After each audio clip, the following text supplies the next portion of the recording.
छठम दिनक कथा।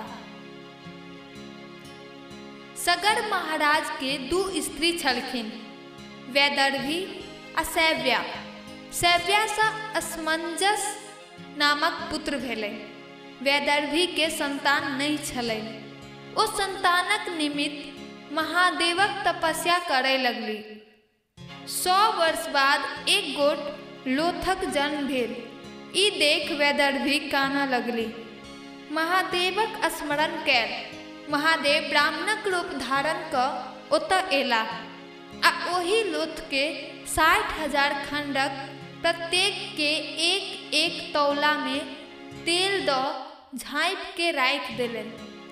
थोड़के दिन बाद 60,000 लोथक खंड 60,000 सुंदर आ बलवान पुत्रक रूप में प्रकट भऽ गेल।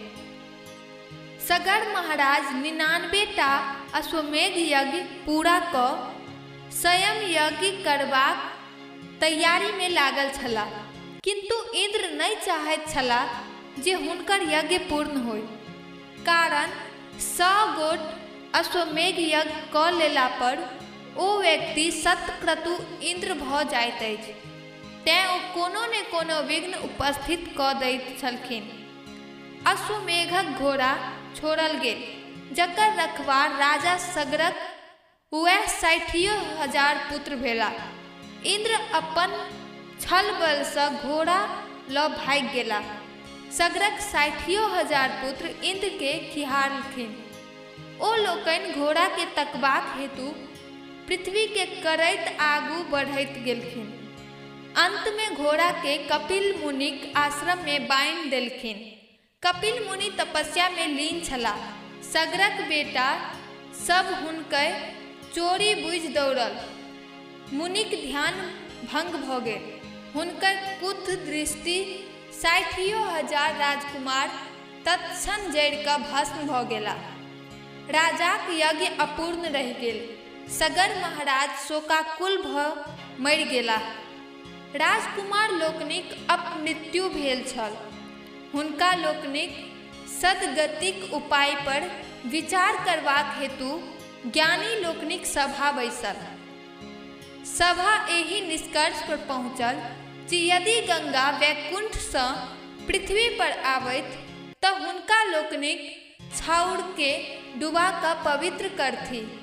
तखनहि राजकुमार लोकनिके सद्गति प्राप्त भऽ सकैत अछि। एहि लेल हुनकर वैमात्रेय भाई असमंजस्य तपस्या करैत करैत मरि गेला। दिलीपक बेटा अंशुमन सेहो तपस्या करैत मरिलाह। तखने हुनक बेटा भगीरथ तपस्या करऽ लगला।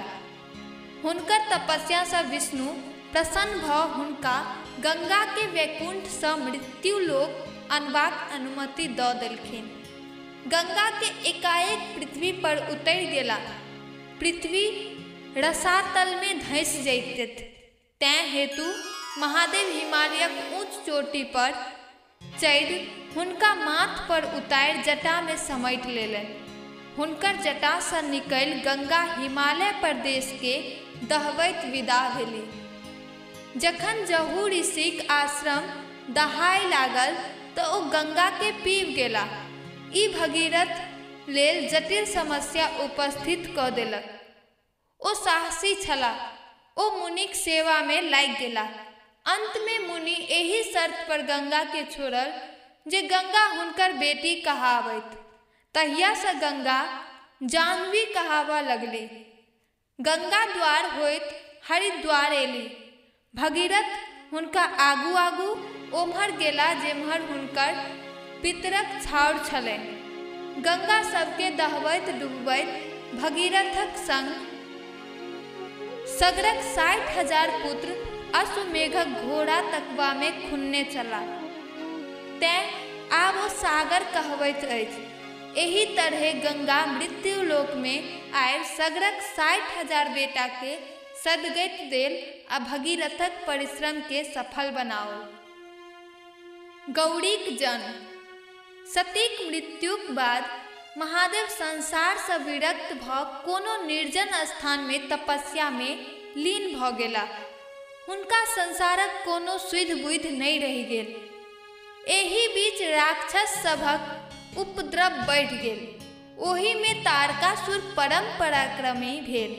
ओ तपस्याक बल पर ब्रह्मा के प्रसन्न क वरदान मंगलक जे हम अमर रही। ब्रह्मा कहलनि जे ई असंभव अछि, जे जन्म लेलक तकर मरण अनिवार्य छै। तखन ओ दोसर वरदान मंगलक जे हमर मृत्यु महादेवक औरस पुत्रक हाथे हुए। ब्रह्मा तथास्तु कहि देले। ई वरदान मांगबा में तारकासुरक ई उद्देश्य छल जे महादेवक स्त्री निसंतान मरि गेल छलखिन आ महादेव संसार से विरक्त भ गेल छथि। हुनक दोसर विवाहक कोनो संभावना नहि छल। तैं हेतु हुनक पुत्रक हाथे तारकासुर के मरबाक कोनो प्रश्न नहीं छल, अर्थात ओ अमर रहि जायत। तारकासुर देवता लोकनि के स्वर्ग से भगा देलक, असभक राजा बनि गेल, यज्ञ जाप बंद क देलक, मुनि सबके सतबय लागल, सुंदरी स्त्री सबके अपहरण करय लागल। समस्त संसार में कोलाहल मच गेल। ओकर उत्पात से तंग आबि क देवता आ ऋषिगण सब ब्रह्मा को तो उपस्थित भेला। ब्रह्मा हुनकर सबक बात सुनि क कहलखिन, जखन जखन संसार में दैत्य दानव सब एही तरहक उपद्रव मचौलक अछि, तखन तखन आदि शक्ति महामाया दुर्गा अवतार ल ओकर सभक संहार केलनि। अहाँ लोकनि जाहि महासंकट में छी ताहि उद्धारक लेल हुनके आराधना करू। वह सतीक रूप में जन्म ल महादेव से विवाह कयने छलीह। ओ पुनः गौरीक रूप में जन्म लेती आ महादेव से हुनक विवाह हेतनि। हुनका जे बेटा हेतनि सह तारकासुरक वध करता। से सुनि देवता और ऋषि मुनि दुर्गाक आराधना में लागि गेला। किछु दिन बाद हिमालय के एक बेटी भेलनि। ई देख हर्ष सँ देवतागण फूलक वर्षा केलनि। ओ अत्यंत गोरी रहैत, तैं हेतु हुनकर नाम गौरी पड़ल। कामदहन हिमालय को तक कै दिन नारद मुनि एला। हिमालय हुनका गौरी के देखा क पुछलनि जे हिनक विवाह ककरा संग होइतनि। नारद मुनि गौरीक हाथ देख कहलखिन जे हिनकर विवाह महादेवक संग हेतनि। से ओहिना नहीं हेतनि। महादेव एखन अहिंक शिखर पर तपस्या क रहल छथि। ई नित्य ओतऽ जाय हुनकर सेवा करथि, तखन ओ प्रसन्न भ हिनका सँ विवाह क लेथिन। गौरी चेष्टा गरी भ गेली। हिमालय हुनका नित्य 2 गोट सखी संग महादेवक सेवा करय पठबय लगलखिन। देवतागण महादेवक तपस्या भंग क गौरीक दिस हुनक ध्यान आकृष्ट करेबाक हेतु तपोवन में कामदेव के पठाओल। कामदेव अपन मित्र वसंत आ स्त्री रति संग ओतऽ पहुँच गेला। वसंतक महिमा सँ समस्त वनक गाछ सब फुलाय लागल। सुगंधित वन प्रांत गमैक उठल। फूल सब पर भमरा मंडराय लागल। शीतल समीर बहऽ लागल। चंद्रमाक ज्योति सँ वन सुंदर लागऽ लागल। एही स्मरणीय वातावरण में मुनिक तक कोन कथा जे महादेवक तपस्या भंग होमऽ लागल। पूरी सज धज क वसंती फूलक गहना पहिर सखीक संग ओही वन में पूजा करबाक लेल पहुँचली। गौरी परम सुंदरी छली। ताहि पर ओही दिनक साज श्रृंगार आ फूलक सजावट सँ हुनकर अंग अंग सौंदर्य निखरि गेल। गौरी महादेवक लंग पहुँचली कि कामदेव ठिका क अपन वान चलाओल। महादेव लंग खसल। महादेव गौरी दिस तकलनि। गौरी महादेव के प्रणाम क पूजा कैल अकात भ ठाढ़ भ गेली। गौरीक सुंदरता देख महादेव आकर्षित भ गेला। आजुक अहाँक शोभाक वर्णन के क सकैत अछि। अतेक कहि महादेव गौरीक आँचर दिस हाथ बढ़ाओ। स्त्री महत संकोचवश गौरी कनेक दूर हटि गेल। महादेव दिस टकटकी लगा दिलेन। महादेव के एकाएक ध्यान में आयल, यदि वह एना कामातुर भ जेता त आन की करत। ओ एम्हर उम्हर ताका लगला त झाड़ी में नुकायल कामदेव के देखलेन। हुनका बड़ तामस भेलेन। क्रोध सँ हुनक त्रिनेत्र खुजि गेलेन।